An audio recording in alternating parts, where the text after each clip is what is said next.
అరే వచ్చేసినట్టున్నారండి. ఉండండి, వెళ్ళి చూసొస్తాను.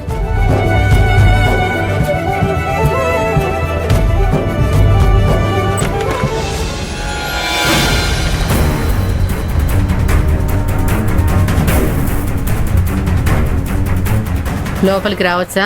అయ్యో అడగాల. రెండుదినా, రండి రండి, కూర్చుండుదినా.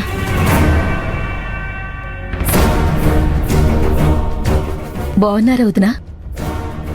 తాగడానికి ఏం తీసుకుంటారు? Coffee, tea? ఇప్పుడు అవన్నీ ఏం వద్దు గాని నువ్వు కూర్చో. నీతో ఒక ఇంపార్టెంట్ విషయం మాట్లాడాలి.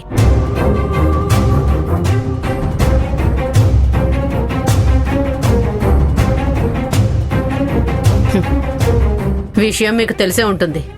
లక్ష్మి తల్లి కాబోతోంది. సహజంగా నీకు కూడా సంతోషం కలిగే ఉంటుందిగా.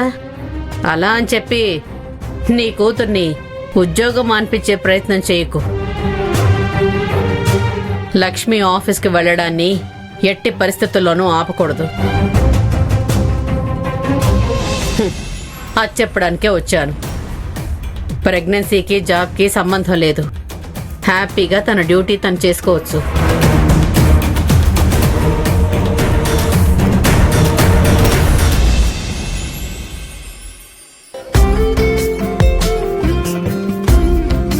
అయ్యో, ఫోన్ చేసి చెప్పడం మర్చిపోయాను.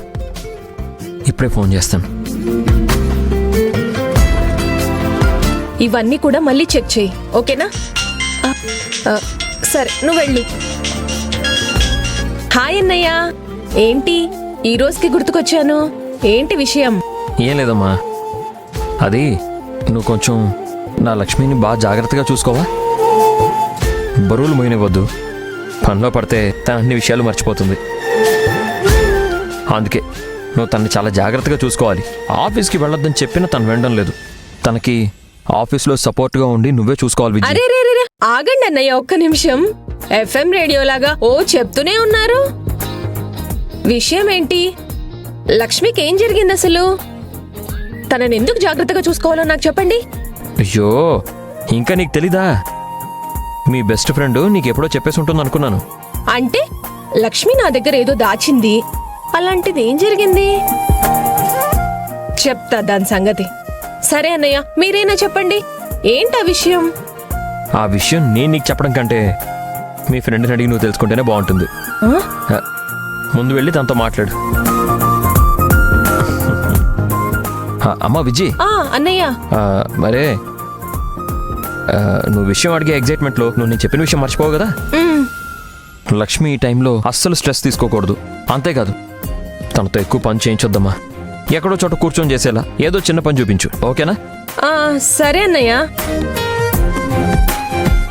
నా దగ్గర విషయం దాస్తుందంటే ఎంత ధైర్యం దానికి?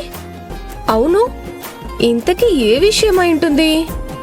బరువులు మోయకూడదు, ఎక్కువ స్ట్రెస్ తీసుకోకూడదు అన్నారు. అంటే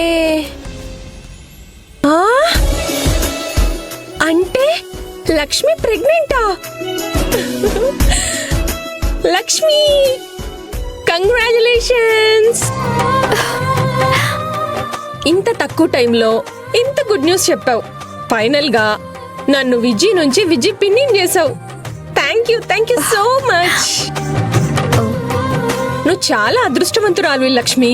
మీ ఆయన నిన్ను ఎంతలా ప్రేమిస్తున్నాడో తెలుసా? లక్ష్మిని బాగా చూసుకో, ఎక్కువ స్ట్రెస్ తీసుకోనివ్వకు, బరువులు మోయకుండా ఉండమని జాగ్రత్తలు చెప్పారు. అయినా నా దగ్గర విషయం దాచేంత పెద్ద మనిషివైపోయావు. అయ్యో అలా కాదే, ఇంకా కరెక్ట్గా తెలీదు. జయమ్మ ఆంటీ చెప్పింది, ఆయన ఫిక్స్ అయిపోయారు. మేము డాక్టర్ అపాయింట్మెంట్ తీసుకున్నాం.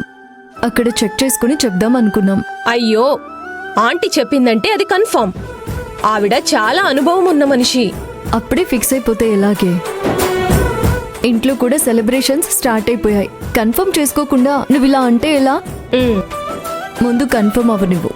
అంతేనంటావా?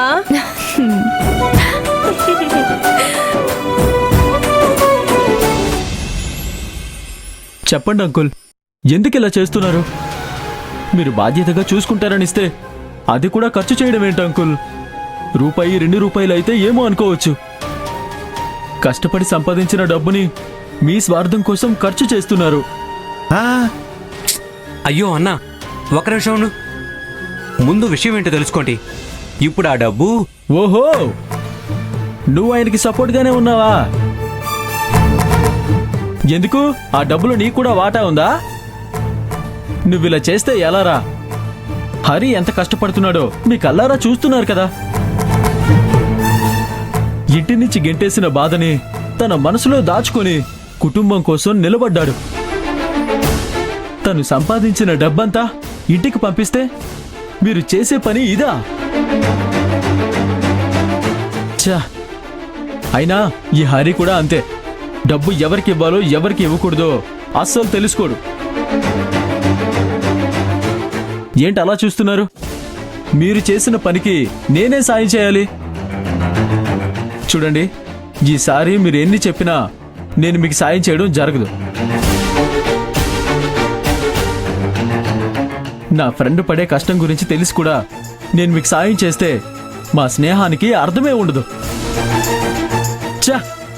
నిజంగా నాకు చాలా కోపం వస్తుంది. ఎందుకు ఇలా చేస్తున్నారో అర్థం కావట్లేదు. పెద్దవాళ్ళు ఎప్పుడు పిల్లలకి బుద్ధి నేర్పిస్తూ ఉంటారు, కానీ మీ విషయంలో మాత్రం అది రివర్స్. మిమ్మల్ని ఎంత తిట్టినా బుద్ధి మాత్రం రాదంకుల్. ఇప్పుడే నేను ఈ విషయం హరితో చెప్పేస్తాను. వచ్చే నెలైనా జీతం డబ్బు ఎవరికి ఇవ్వాలో వాళ్ళకే ఇస్తాడు. ఆగు వినోద్. వదలండి అంకుల్, ఇంకేమీ చెప్పకండి. మీరేం చెప్పినా వినే ఓపిక నాకు లేదు. అది నాకు అర్థమైందిరా. ఓపికంటే పూర్తిగా విషయం ఏంటో కనుక్కునేవాడివి కదా. ఇలా సహనం కోల్పోయి నోటికొచ్చినట్టు మాట్లాడేవాడివి కాదు కదా.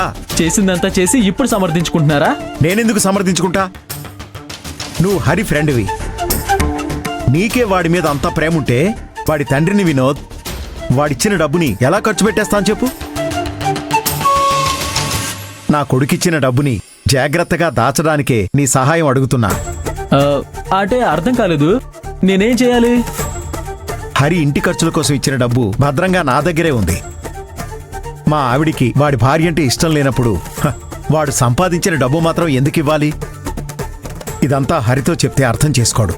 వాడి మంచితనం దురుపయోగం అవడం నాకు ఇష్టం లేదు. అందుకే నువ్విప్పుడే ఓ బ్యాంకులో లక్ష్మి పేరు మీద ఒక అకౌంట్ ఓపెన్ చేయి. చేసి అకౌంట్ ఓపెన్ చేసి ఏం చేస్తారు? అందులో డబ్బులు డిపాజిట్ చేస్తారు. నువ్వేం బ్యాంక్ ఎంప్లాయీవి, ఇంత చిన్న విషయం కూడా తెలీదా? ఆ, హరి ఇంటి ఖర్చుల కోసం ఇచ్చే డబ్బుని నెల నెలా నీకిస్తాను. నువ్వు లక్ష్మి పేరు మీద అకౌంట్లో డిపాజిట్ చేయాలి. పాపం కష్టపడి సంపాదించిన డబ్బు వాళ్లకే ఉపయోగపడాలి. అందుకే ఈ నిర్ణయం తీసుకున్నారా? అర్థమైందా? ఆహా, మీరు సూపర్ అంకుల్.